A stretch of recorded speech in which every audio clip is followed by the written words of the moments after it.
मुख्य सचेतक महेश जोशी का बयान सामने आया है। एआईएमआईएम के चुनाव लड़ने पर उन्होंने बयान दिया है। बीजेपी का एजेंट हैं असदुद्दीन ओवैसी। उन्होंने कहा है बीजेपी के कहने पर चुनाव लड़ते हैं ओवैसी, जनता ओवैसी जैसे लोगों को नकारेगी। तो ओवैसी के चुनाव लड़ने को लेकर के बीजेपी मुख्य सचेतक महेश जोशी का बयान सामने आया है। एआईएमआईएम के चुनाव लड़ने पर उन्होंने बयान दिया है। उन्होंने साफ तौर पर यह आरोप लगाया है कि असदुद्दीन ओवैसी बीजेपी का एजेंट है। बीजेपी के कहने पर चुनाव लड़ते हैं ओवैसी और जनता ओवैसी जैसे लोगों को नकारेगी, ये कहना है महेश जोशी का।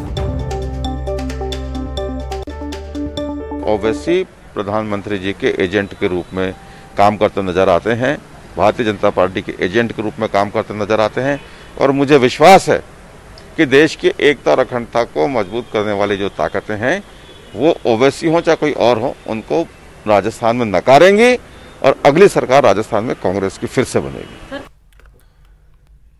और वहीं कोटा से बड़ी खबर आ रही है। युवक पर चाकू से हमला किया गया है। पुरानी रंजिश की वजह से यह हमला किया गया है। घायल युवक मुकेश ऑटो चालक है। घायल मुकेश को अस्पताल में फिलहाल भर्ती कराया गया है। 3 से 4 आरोपियों के खिलाफ केस दर्ज किया गया है। इस मामले में कोरोना आते हमला कर दिया उन्होंने। 3-4 दिन पहले भी हमला किया था, तब तो वो देके ऐसे ही निकल गए थे और फिर कल आज वापस 3-4 जने आके उन्होंने पीछे से चाकू 4-5 जगह चाकू लगा दिए। सिर में भी लग रही है, पीछे भी लग रही है और वो तो अस्पताल में भर्ती कराने लेके आए सर। रिपोर्ट लिखवाई है कुनाड़ी थाने में, जो पुलिस वाले साथ में आए रिपोर्ट लिखवाने। हाँ, अभी घटना हुई है, उसको अभी भर्ती करा दिया हमने। यहाँ जो भी नाम है उनके लेके आधा हम तलाश कर रहे हैं, सरकार में तलाश कर रही है। सर पिछले काफी कुछ दिनों में लगातार कुछ घटनाएं बढ़ी हैं सर। घटनाएं हो रही है कंटिन्यू, हम उनको ट्रेस भी कर रहे हैं, पकड़ भी रहे हैं आरोपियों को। बिल्कुल जारी। इसमें जो आरोपी का पता लगा सर, कौन थी अभी वाले चाकू वाले? हाँ, तीनों के नाम आ गए हमारे पास, तीनों की तलाश कर रहे हैं।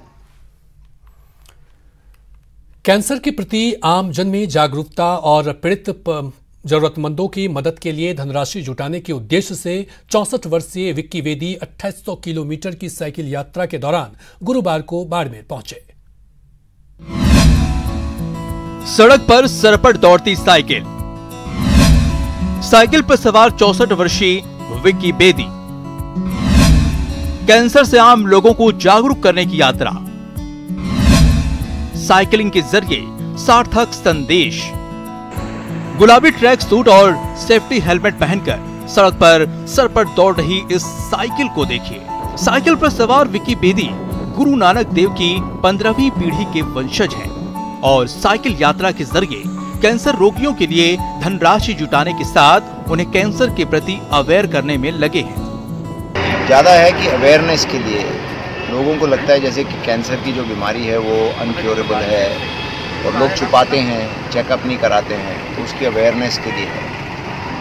तीसरा जो मकसद था कि मैं चाहता था कि जो हमारे जवान हैं जो शहीद हो जाते हैं हमारे लिए, तो उनको मैं श्रद्धांजलि अपनी अर्पित करूं। अपनी यात्रा के दौरान बाड़मेर पहुंचे विक्की बेदी 2800 किलोमीटर की साइकिल यात्रा पर निकले हैं। रोजाना 200 किलोमीटर का सफर तय करते हैं और कैंसर के प्रति लोगों को जागरूक करने के साथ सेना के शहीद जवानों को श्रद्धांजलि भी देते हैं। मैं चाहता था कि जो हमारे जवान हैं जो शहीद हो जाते हैं हमारे लिए, तो उनको मैं श्रद्धांजलि अपनी अर्पित करूं, जिसके लिए मैं गया था लोंगेवाला। दिल्ली से शुरू हुई विक्की बेदी की ये यात्रा लोंगेवाला वार मेमोरियल जैसलमेर में जाकर खत्म होगी, लेकिन भविष्य में जब भी कैंसर रोगियों के कल्याण की बात होगी तो विक्की की इस मानवीय यात्रा को हमेशा याद किया जाएगा। प्रेमदान, न्यूज़ 18 राजस्थान। मशहूर पर्वतरोही आईपीएस अर्पणा कुमार रणथंभौर दौरे पर आई, जहां पहुंचकर उन्होंने अपने परिवार के साथ रणथंभौर नेशनल पार्क का भ्रमण किया और वन्य जीव की अठखेलियां देख वो बेहद रोमांचित रहीं। फिलहाल अपर्णा भारत और चाइना बॉर्डर पर बतौर पुलिस डीआईजी अपनी सेवा दे रही हैं। 2019 में उन्हें तैनसिंग नॉर्गे नेशनल एडवेंचर अवार्ड से नवाजा गया था। यूपी के सीएम योगी ने भी उन्हें सिविलियन अवार्ड से नवाजा था। अपर्णा राष्ट्रपति रामनाथ कोविंद से भी सम्मान पा चुकी हैं। आपको बता दें कि अपर्णा कुमार दुनिया के 7 महाद्वीपों को इस सर्वोच्च शिखर पर तिरंगा लहराने का गौरव प्राप्त है।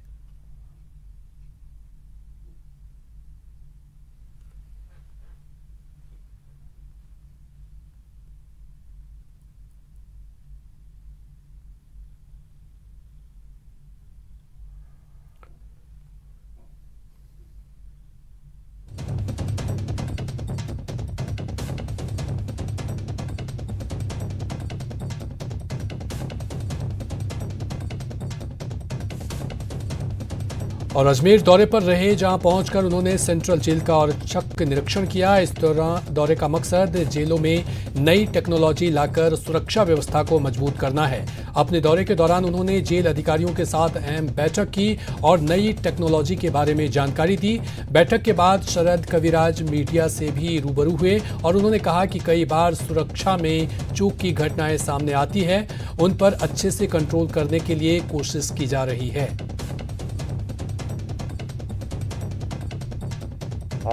आज मेरी विजिट इसी के लिए है। हम DOIT के सीनियर अधिकारियों के साथ में ज्वाइंट विजिट कर रहे हैं कि टेक्नोलॉजी को यूज करके और किस तरह से जेलों को ज़्यादा सिक्योर बनाया जा सके। तो आज की विजिट का पर्पस यही है मेरा। तो मुकदमा भी दर्ज हुआ है, उसको SOG क्लोजली मॉनिटर भी करेगी और टेक्नोलॉजी और सतर्कता इसके कॉम्बिनेशन के साथ में कैसे सुधार कर सकते हैं, इसी पे हम लोगों का सोच है। आज सरकार के लेवल पर CM साहब भी जो हैं प्रिजन डिपार्टमेंट का आज रिव्यू कर रहे हैं, तो आने वाले समय में चीज़ें सुधार होंगी। मशहूर पर्वतारोही IPS अपर्णा कुमारी रणथंभौर दौरे पर आई। यहां पहुंचकर उन्होंने अपने परिवार के साथ रणथंभौर नेशनल पार्क का भ्रमण किया और वन्य जीव की अटखेलियां देख वो बेहद रोमांचित रहीं। फिलहाल अपर्णा भारत और चाइना बॉर्डर पर बतौर पुलिस DIG अपनी सेवा दे रही हैं। 2019 में उन्होंने तैनसिंग नॉर्गे नेशनल एडवेंचर अवार्ड से नवाजा गया था। UP के CM योगी ने भी उन्हें सिविलियन अवार्ड से नवाजा था। अपर्णा राष्ट्रपति रामनाथ कोविंद से भी सम्मान पा चुकी हैं। आपको बता दें कि अपर्णा कुमार दुनिया के 7 महाद्वीपों के सर्वोच्च शिखर पर तिरंगा लहराने का उन्हें गौरव प्राप्त है। काफ़ी क्यूरियोसिटी लगा और मैंने 2013 अक्टूबर में बेसिक माउंटेनियरिंग कोर्स किया, फिर 2014 में एडवांस माउंटेनियरिंग कोर्स किया, फिर उसके बाद मेरा ये जर्नी शुरू हुई। तो नौकरी में आने के 12-13 साल के बाद मैंने ये शुरू किया। मैडम बहुत छोटा सा देखिए, पुलिस एक ऐसी चीज़ है, हम the visible arm of the government है, सबसे ज़्यादा हम ही दिखते हैं। तो हमारी जो वर्किंग है और हमारा जो परफॉर्मेंस है उस पे ज़्यादा सिटीजन्स को असर भी पड़ती है। तो हम लोगों को काफ़ी संवेदनशीलता से और जो आजकल के जो नए ज़मानों के नए प्रॉब्लम्स और मुश्किलें आती हैं उसको सामना करके डट के हमको। कहाँ हुई चूक, समाज का दुश्मन कौन, दोबारा कहर लौटा गुनाहगार कौन है? देखिए दोपहर की 2 टूक में कोरोना कैरियर्स कौन। चुनाव भी हुआ, बाड़ेबंदी भी हुई।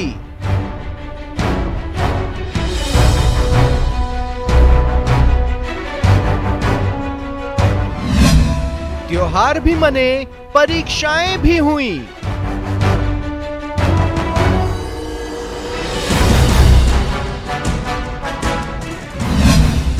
कहां हुई चूक, समाज का दुश्मन कौन?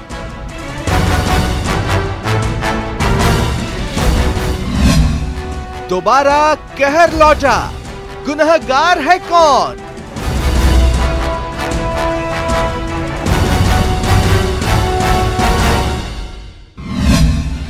देखिए दोपहर की 2 टूक, कोरोना कैरियर कौन।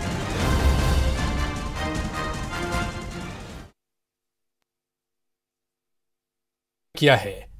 इसने फेकल, कीचड़ और सेप्टेज प्रबंधन के लिए एक व्यापक प्लान बनाया है और महिलाओं और ट्रांसजेंडर स्व सहायता समूहों को संपूर्ण मूल्य श्रृंखला का एक अभिन्न अंग माना है। अब तक मल्ल मिट्टी प्रबंध कार्य हमेशा पुरुषों द्वारा नियंत्रित किया जाता रहा है।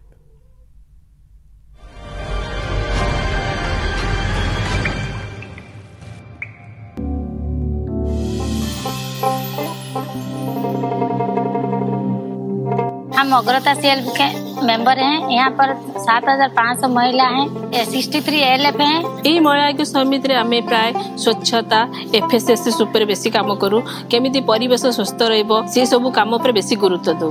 आगुरु परिवेश ऊपर ध्यान देउतला, परिवेश केमिति सफा सुतरा रहइबो। वर्तमान एखना मळ परिचालन विषय ध्यान दउछु। In this area we have allowed the women self-help groups to come in a big way. All the value chain of the waste management is now the domain of women in the state of Odisha. Odisha is a pioneer in the work which we are doing with SSG. So we thought, why not empower the group and make them the beacons for the whole change. At the time of containment, what we have done is they have actually constructed toilets and now they are managing those toilets. Second, during emptying and transportation, what we have done is that they are getting money for every refilled for septic tank cleaning. And last, which we are very proud of, is that we have gone and we have started training the city level federation of SSGs in management of the septic treatment plants.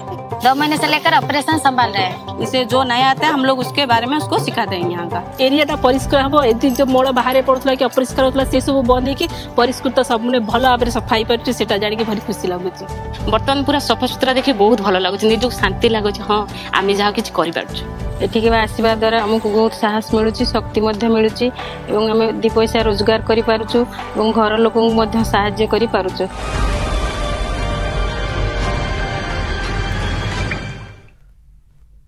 उम्र छोटी काम बड़े कहते हैं कि एक genius की झलक उसके बचपन में ही मिल जाती है। वो किसी भी फील्ड में जीनियस बन सकता है, खेल में, पढ़ाई में, आर्ट में या किसी और ही क्षेत्र में। वो शायद आपके आसपास हो या फिर दूर, पर अगर आप जानते हैं किसी ऐसे इंडियन को जो यंग जीनियस हो और जिसे आना चाहिए दुनिया के सामने, तो आज ही रजिस्टर कीजिए news18.com/younggenius या बायजूज ऐप डाउनलोड करें और यंग जीनियस सेक्शन विजिट कर बायजूज यंग जीनियस न्यूज 18 की एक पहल है।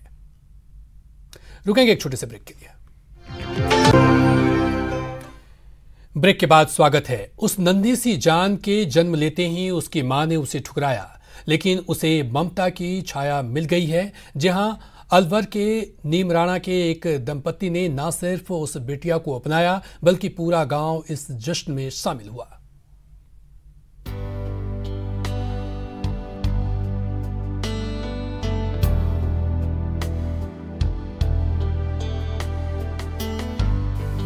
एक मां ने ठुकराया, एक ने अपनाया। चारुल को मिली ममता की छाया।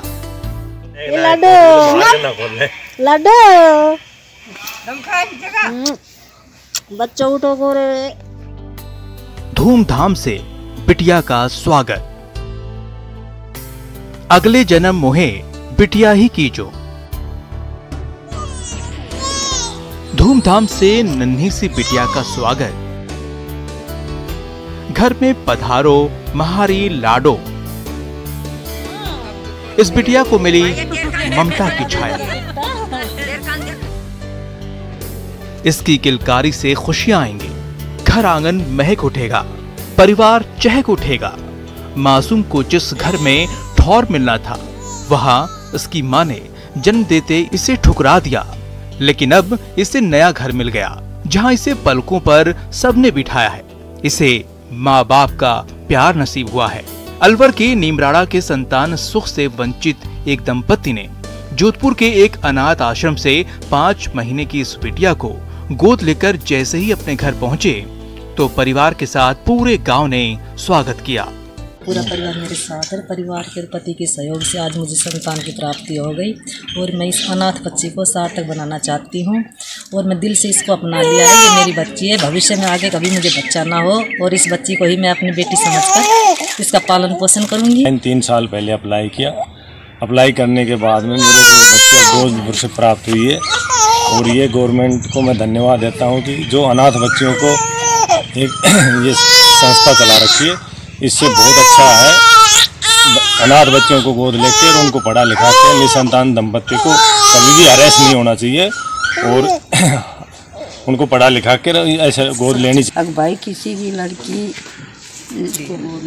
लिया गोद, जब यह न सोच ये न बोला मैं वहाँ से जाऊँगा, भाई मैं खुश बहुत लिया का बच्ची।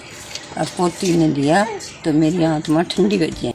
इस परिवार ने इस नन्ही बिटिया का नाम चारुल रखा है। दरअसल जोधपुर में कुछ दिनों पहले ये मासूम लावारिस हालत में मिली थी, जहां नवजीवन लवकुश संस्थान में इसका लालन पालन किया जा रहा था। इसी बीच बिजली विभाग के एक कर्मचारी सतीश यादव ने संतान सुख पाने के लिए एक बच्ची को गोद लेने का फैसला लिया और फिर अनाथ आश्रम से इस बच्ची को गोद लेकर मिसाल पेश की कि बेटी पराई नहीं होती, माँ बाप की परछाई होती है। न्यूज़ 18 राजस्थान के लिए अलवर से राजेंद्र की रिपोर्ट। और आइए अब आपको दिखाते हैं कैसे एक बाघ को छेड़ना 3 युवकों को भारी पड़ा। तस्वीर असम से आई है, जहां एक गांव के करीब बाघ आ जाता है और लोग उसे छेड़ने लगते हैं। बाघ तो बाघ होता है, जब उसने पलटवार किया तो देखिए क्या हुआ।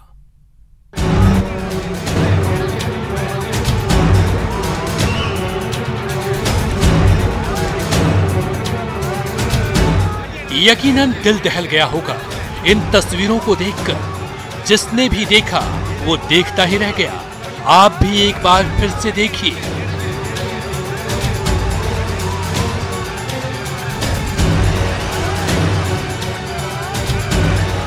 रॉयल बंगाल टाइगर का ये हमला बेहद खतरनाक था। जिस शख्स पर उसने झपट्टा मारा उसका बचना मुश्किल था, लेकिन इसे इस इंसान की किस्मत समझिए या फिर टाइगर की बदकिस्मती, जो इसकी जान बच गई। दिल दहला देने वाली ये तस्वीरें असम की सोनितपुर जिले के बोरगुरी इलाके की है। बताया जा रहा है कि यहाँ के लोगों को इस टाइगर के यहाँ छिपे होने की खबर मिली थी, जिसके बाद इसे देखने वाले लोगों की भीड़ इकट्ठा हो गई। इतने इंसानों को देखकर बाघ जान बचाकर भागने की कोशिश में इस शख्स पर झपट पड़ा। हालांकि ये शख्स बाघ की चंगुल से निकल गया और आसपास के लोगों ने उसे इलाज के लिए अस्पताल में भर्ती कराया।